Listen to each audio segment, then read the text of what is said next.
dolazi. Prorocima vrlo rano zna da prilazi, pre nego što se neki rodiše i zaplakaše, Bog ih blagoslovi u utrobi njihove majke.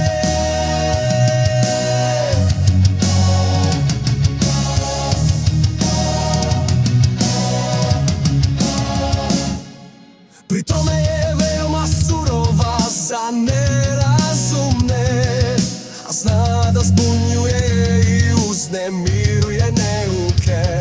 I vrlo jako će je takvi olako odbaciti, jer drima to i onako ništa neće značiti. Ako stićeš prijatelja u iskušenju stići, ne juri i nemoj mu se nikako poveravati, jer prijatelj je on tebi u vreme svoje i neće to ostati u vreme nevolje tvoje. Al prijatelj iskren je pokrov moćan, lek je za život jer tebi je veran. Ko se Boga boji lako će naći takvoga, jer je strah od Gospoda put mudroga.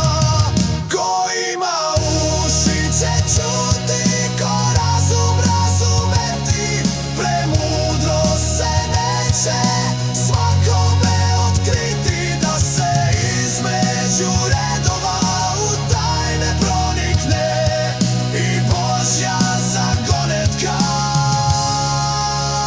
tako odgonetne. Razmišljaj uvek o zapovestima Gospodnjim, povinuj telo i dušu naredbama njegovim. On će utvrditi srce tvoje iskušenjima, da hodiš u veri pravednim putevima. Ako ti je mrzak ovaj svet truležan, da načiniš korak napred si spreman, jer Bog predade zemlju u ruke Satani, da se proročanstvo do kraja ispuni. Ne čini zlo i neće te zlo snaći, premudro se te od zla ukloniti.